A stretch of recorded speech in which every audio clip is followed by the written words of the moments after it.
मैं रियाज सर, मैं अपने चैनल डायनेमाइट सीरीज के माध्यम से आज मैं आप लोगों को लाभ और हानि पढ़ाने जा रहा हूं, जो बहुत ही अच्छे तरीके से मैं यहाँ प्रोजेक्ट करने जा रहा हूं आपकी परीक्षा के लिए।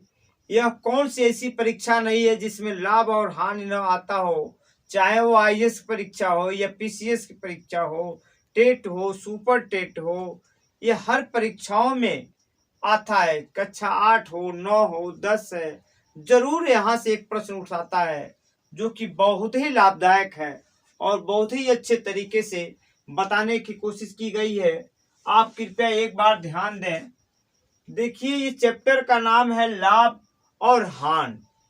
सर्वप्रथम इसमें आता है क्रय मूल्य, जिसको हम कहते हैं कास्ट प्राइस, अर्थात जिस मूल्य पर कोई वस्तु खरीदी जाती है उसको हम कहते हैं कास्ट प्राइस या क्रय मूल्य।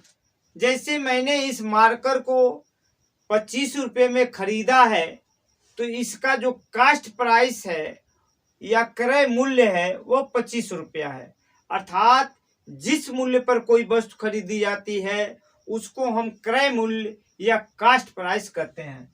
इसका मतलब है जिस मूल्य पर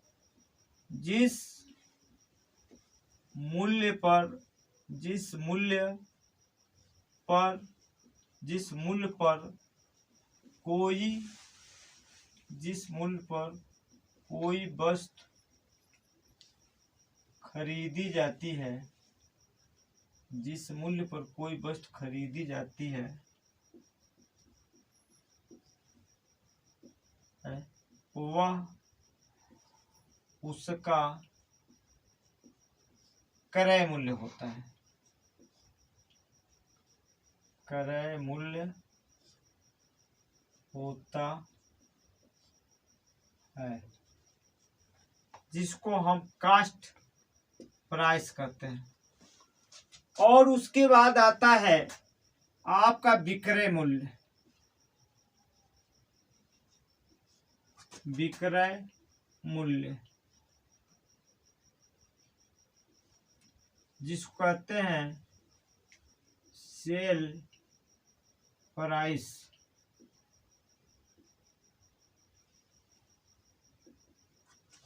जिस मूल्य पर, देखिए, सेल प्राइस का मतलब या विक्रय मूल्य का मतलब यह होता है जिस मूल्य पर कोई वस्तु बेची जाती है वह उसका सेल प्राइस होता है या विक्रय मूल्य होता है। जैसे मैंने इस मार्कर को 25 रुपये में खरीदा है, यदि मैं इसको 30 रुपये में बेच दूं तो यह जो 30 रुपया है इस मार्कर का सेल प्राइस है या विक्रय मूल्य है। तो ये कह देंगे हम जिस मूल्य पर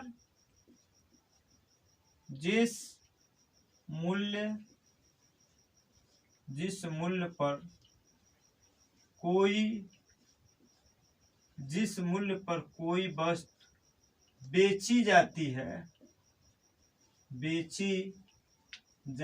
है वह उसका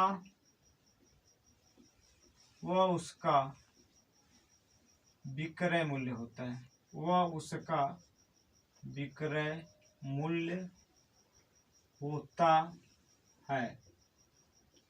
वह उसका विक्रय मूल्य होता है। और विक्रय मूल्य को हम सेल प्राइस कहते हैं। सेल प्राइस कहते हैं विक्रय मूल्य।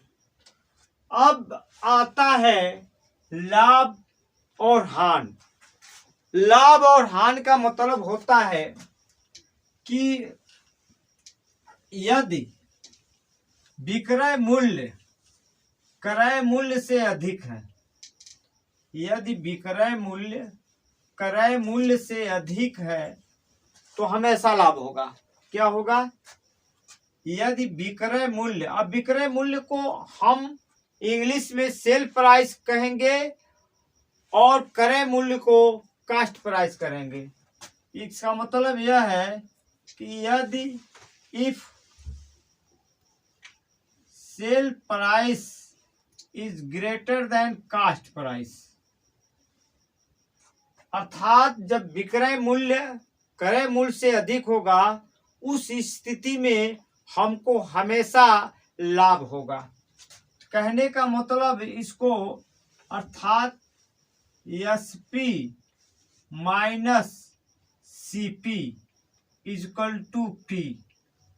कहने का मतलब कि विक्रय मूल्य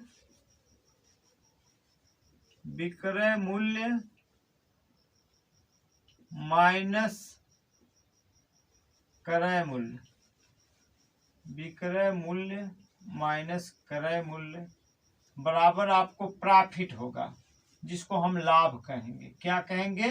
लाभ।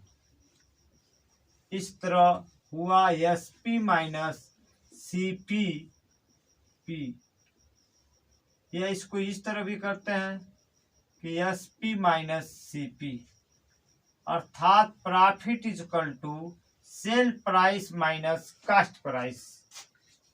और दूसरा कंडीशन ये बनता है कि यदि मान लीजिए सेल प्राइस मैंने इसको 25 रुपये में खरीदा और 20 रुपये में बेच दिया, अर्थात कास्ट प्राइस क्या, सेल प्राइस क्या है, कास्ट प्राइस से कम है, इस स्थिति में हमेशा हानि होगी।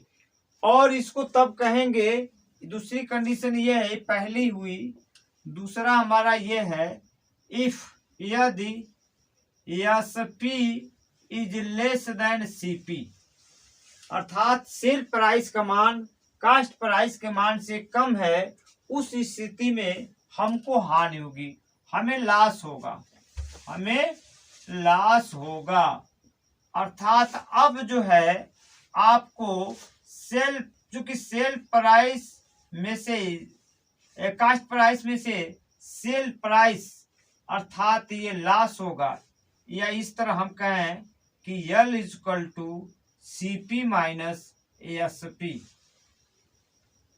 कहने का मतलब यह हुआ कि जो हानि होगी तब हम क्या करेंगे कि क्रय मूल्य में से विक्रय मूल्य को घटा देंगे, और जो हम प्रतिशत लाभ या हानि, प्रतिशत लाभ या हानि हमेशा जो है आपको क्रय मूल्य पर ही निकालेंगे, कास्ट प्राइस पर ही निकालेंगे।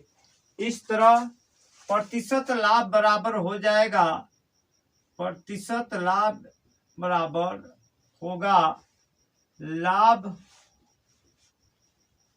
गुणे 100 बटे क्रय मूल्य। इसको हम इस तरह भी लिख सकते हैं, प्रॉफिट इंटू 100 बटे सीपी। 100 सूत्र ये हो गया कि प्रतिशत लाभ बराबर, यदि हम पी को दूसरे फॉर्म भी लिख सकते हैं, पी, चूंकि पी बराबर होता है एसपी माइनस सीपी गुणे कितना 100 बटे हो जाएगा आपका सीपी। तो आपने ये देखा, चाहे इस तरह लिखें या उस तरह लिखें, आप इस तरह देखें। अब आइए हानि किस स्थिति में होगी। प्रतिशत हानि बराबर होता है हानि गुणे 100 बटे सीपी। प्रतिशत हानि बराबर होगा लॉस गुणे 100 बटे आप सीपी, और लॉस को आप कहते हैं CP minus SP into 100 by क्या हो जाएगा सीपी, अर्थात प्रतिशत हानि बराबर हानि गुणे 100 बटे सीपी, यस सीपी माइनस। और आपका अगर लाभ हो रहा है, लाभ यदि हो रहा है तो हो जाएगा एसपी इज इक्वल टू आपका 100 में आप लाभ को जोड़ दीजिए, गुणे 100 बट्टे सीपी। तो आप